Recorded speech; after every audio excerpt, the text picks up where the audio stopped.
ہم سے ہو جاتی ہے. کچھ دل ہم توڑنا نہیں چاہتے پر وہ ٹوٹ جاتے ہیں. ہماری مجبوری ہوتی ہے ٹوٹ جاتے ہیں. رات کو اس کی بارگاہ میں ہاتھ باندھ کے کشکول طلب دراز کر کے خوب استغفار پڑھنا چاہیے کہ مالک بندے ہیں نا کیا کریں. نفس کا ساتھ ہے, دنیا کا ساتھ ہے, خواہشات نفسانیہ, مالک معاف کر دے.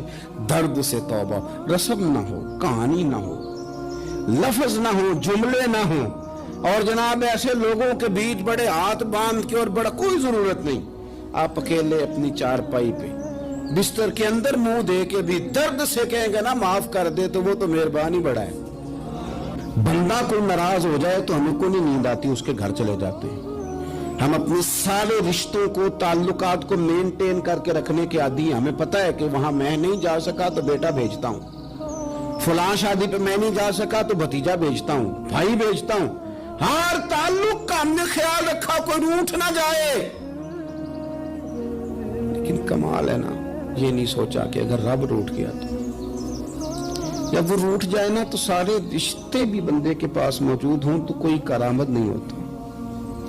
پھر کروڑوں روپیہ جیب میں ہوں تو ڈاکٹروں کی دوائیاں اثر نہیں کرتی. وہ روٹ جائے تو پھر انسان اس طرح سے پھسلتا ہے کہ بڑے بڑے اس کے پاس دروازے ہوتے ہیں پر کسی جگہ اس کا ہاتھ نہیں لگتا.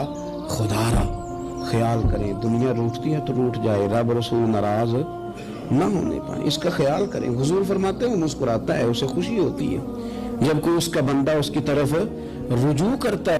آپ دیکھیں نا, سارے ڈاکٹروں نے کہہ دیا کہ اس کے تو گردے, معدہ, جگر ہر چیز ختم ہے, گھر لے جاؤ خدمت کرو. ہر طرف پریشانی ہے. وہ بندہ بھی سمجھ گیا ہے کہ آخری وقت آ گیا, کل جاؤں پرسوں جاؤں, تیاری ہو گئی, سب لوگ آ گئے, باہر والے بھی آ گئے. یہ ماحول ایک عجیب رنگ اختیار کر گیا. اچانک ایک ڈاکٹر نے آ کے کہا نہیں نہیں غلطی لگ گئی تھی. مجھے بتائیے انداز کیا ہوتا ہے؟ بغیر دوائی کے بندہ اٹھ کے کھڑا نہیں ہو جاتا. او میں تو بچ گیا ہوں.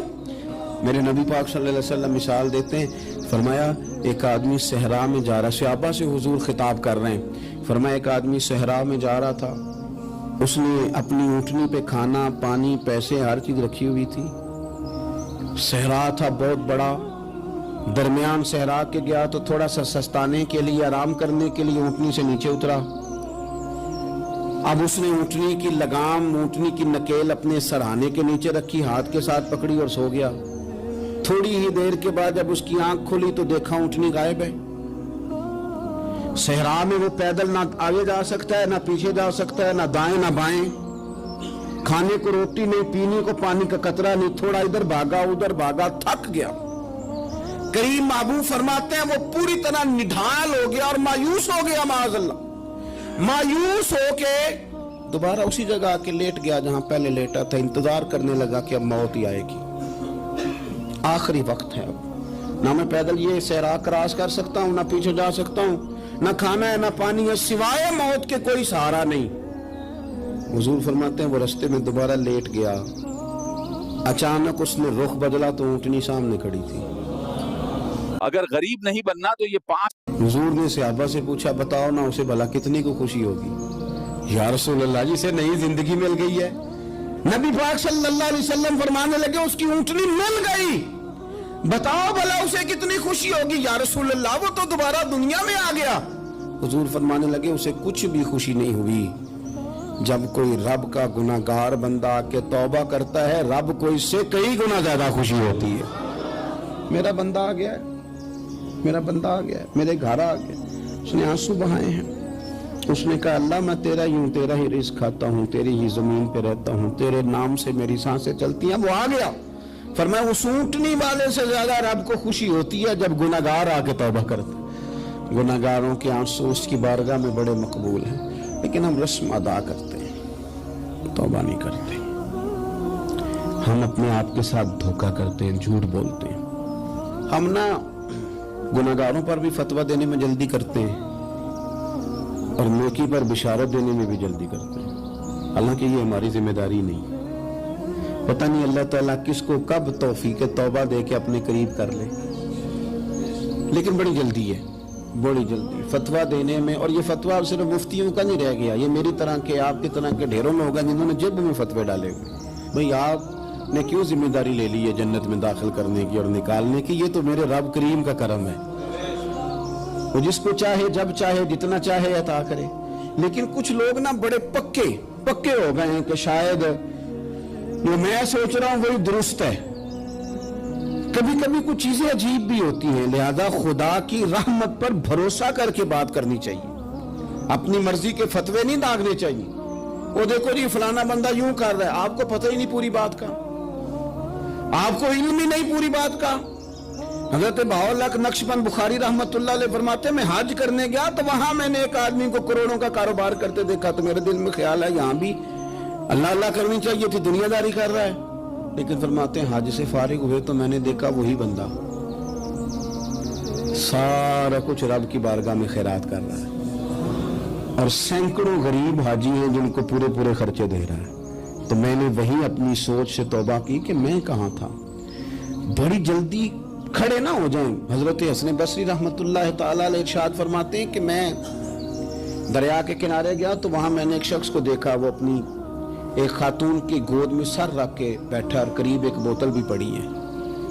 میرے دل میں معاذ اللہ خیال آیا کہ دیکھو کس انداز میں ایک عورت کے ساتھ یہ ہے، اور پاس بوتل بھی پڑی ہے، جانے شراب ہے۔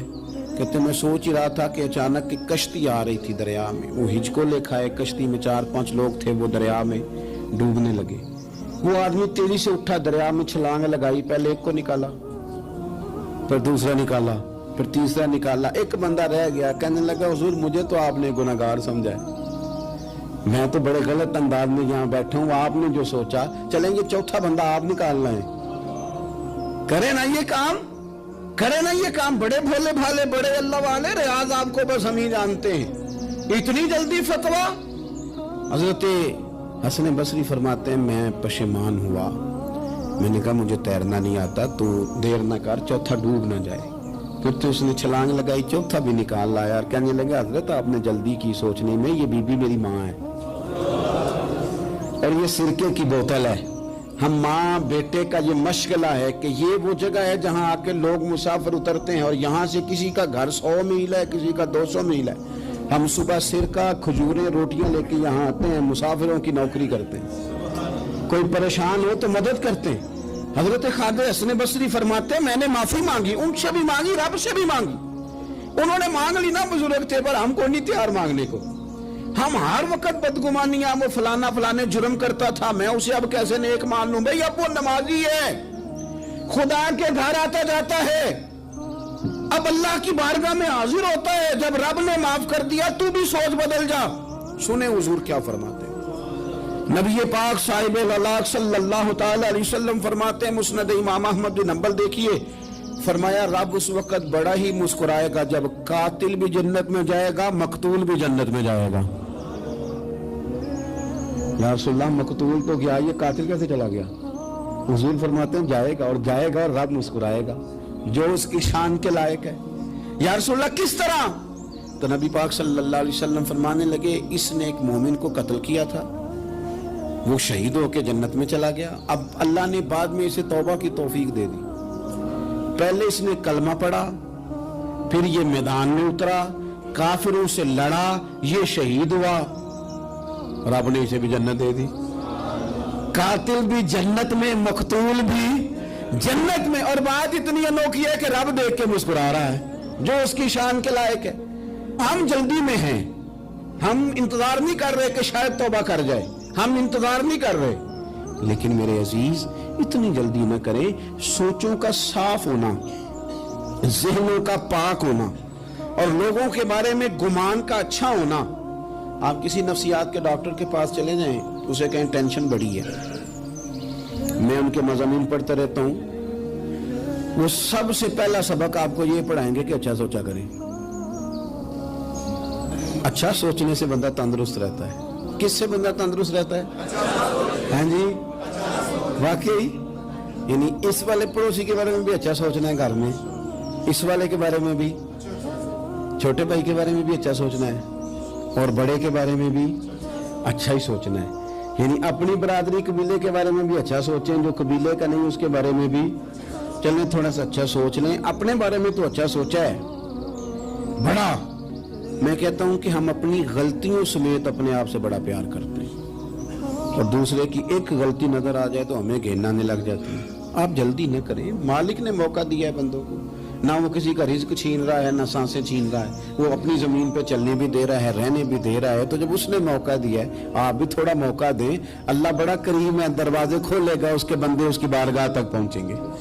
بدگمانیاں اور پھر بدگمانیوں کا عروج، اور اس لیول تک جا کے بات کر دینا ہے کہ جہاں سے خوف آئے کہ یار یہ بات نہیں کرنی چاہیے۔ کچھ لوگوں نے نا پکا ذہن بنا لیا یہ کہنے کا کہ ہاتھ بڑا تنگ ہے، پکا۔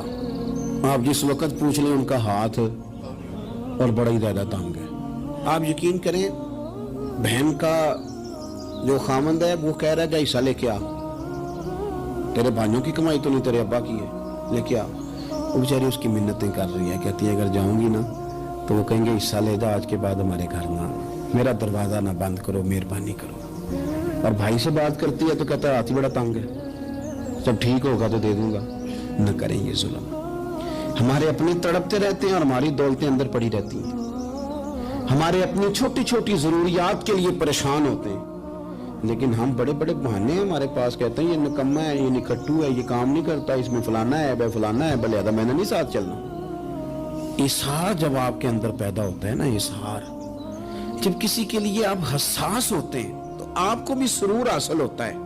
نہ کریں یہ کام کہ آپ کو اللہ نے وسعت دی ہے اور ہر وقت آپ ہاتھ تانگ ہونے کا رونا رو رہے ہیں، ہر وقت آپ یہ کہہ رہے ہیں میں بڑی آزمائش میں ہوں، جب خدا نے آپ پہ نہیں ڈالی تو اتنے جھوٹ بولنا صرف اس لیے کہ میرے پیسے بچ جائیں، صرف اس لیے کہانی سنانا کہ حالات میرے بڑے خراب ہیں کہ کوئی بندہ میرے سے کوئی تھوڑا بہت قرض نہ مانگ لے۔ سنو، نبی پاک صلی اللہ علیہ وسلم کے پاس مہمان آ گیا، بخاری مسلم ہے، حضور نے ازواج مطہرات کے گھروں میں پیغام بھیجا، کچھ چیز ہے ضیافت کے لیے؟ یا رسول اللہ کچھ بھی نہیں، یہ دو جہاں کے شاہ ہیں اور پاس کچھ رکھتے نہیں، دو جہاں کی نعمتیں ہیں ان کے خالی ہاتھ میں، یا رسول اللہ کوئی چیز بھی نہیں۔ حضور نے صحابہ کے مجمع پہ نظر ڈالی، یا رسول اللہ صلی اللہ علیہ وسلم حکم ہو، تو حضور فرمانے لگے تم میں سے کوئی بندہ ہے جو اسے گھر لے جائے روٹی کھلائے؟ ایک صحابی اٹھے فوراً، حضور میں لے کے جاتا ہوں کھانا کھلاتا ہوں۔ فرماتے ہیں میرے گھر میں صرف بچوں کا کھانا تھا، یہ نہیں کہ فریزر بھرا ہوا ہے نعمتوں سے، صرف بچوں کا کھانا، یہ نہیں کہ کسی کو دیکھ کے اپنی ہنڈیا پہ برتن دے لیا، صرف بچوں کا کھانا۔ کہتے ہیں گھر گیا، بیوی سے کہا کیا کیفیت ہے؟ کہنے لگی بچوں کی روٹی ہے۔ میں نے کہا بچے سلا دے، صبح ناشتہ کر لیں گے۔ تو کہنے لگی آپ کیا کھائیں گے؟ تو میں نے کہا نہ میں کھاؤں گا نہ تم کھائے گی، مہمان جو نبی پاک کا ہے۔ کہا اچھا، اب ذرا تجویز دیکھو میاں بیوی کی سوجھی آپس میں۔ کہتے ہیں کھانا لگا دینا، کیونکہ ایک آدھ بندے کا کھانا ہے۔ اپنی غربتوں کا ہر جگہ اظہار کرنا، رونا رونا، یہ دیکھو غربت کیسے چھپائی جا رہی۔ اس کو کہا نہیں کہ چل تو تھوڑا رحم کھا، تو آیا ہے تو تھوڑا رحم کھا، یہ نہیں کہا اٹھ کے نا تو کھانا رکھنا اور اٹھ کے نا چراغ ٹھیک کرنے کے بہانے بجھا دینا۔ ہم دنیا والوں کے سامنے کیوں اپنے دکھ بیان کریں؟ ہم جو کہیں گے رب رسول کی بارگاہ میں کہیں گے۔ تو نا چراغ ٹھیک کرنے کے بہانے، اہلیہ اٹھی کھانا دینے کے بعد چراغ ٹھیک کرنے کے بہانے بجھا دیا، خامد بھی ہاتھ چلاتے رہے، بیوی کبھی برتن رکھتی کبھی اٹھاتی، پتہ چلے کہ کھانا کھا رہے ہیں، کھانا کھایا جا رہا ہے۔ کہتے ہیں مہمان پیٹ بھر کے کھانا کھا گیا۔ یہ کام ہوا رات کے اندھیرے میں، اس وقت ہوا جب چراغ بھی بند تھا، اس وقت ہوا جب کوئی دیکھنے والا نہیں تھا، کسی پڑوسی کو بھی خبر نہیں تھی۔ فرماتے ہیں صبح کے اجالے میں اس مہمان کو لے کے مسجد نبوی میں نے قدم رکھا تو نبی کریم نے فرمایا رات جو تم نے کام کیا ہے نا اسے دیکھ کے میرا رب بڑا مسکرایا ہے، اللہ بڑا مسکرایا ہے۔ اللہ تر دامنی پہ شیخ ہماری نہ جائیے، ہم دامن نہ چھوڑ دیں تو فرشتے وضو کریں۔ یہ شان ہے صحابہ کی۔ نبی کریم علیہ السلام نے فرمایا رب رات مسکرایا تیرا یہ انداز دیکھ کے، اور اس نے قرآن نازل کیا وَيُبْصِرُونَ عَلَىٰ أَنفُسِهِمْ وَلَوْ كَانَ بِهِمْ خَصَاصَةٌ۔ کچھ لوگ وہ ہیں جنہیں بڑی بھی ضرورت ہو تو دوسروں پر اثار کر دیتے ہیں، قربانی دے دیتے ہیں۔ رب مسکرایا ہے، اندر پیسے رکھے ہوئے ہیں، اندر پیسے رکھے ہوئے ہیں، اور بہن آ کے منت کر رہی ہے کہ بھائی حالات بڑے خراب ہیں،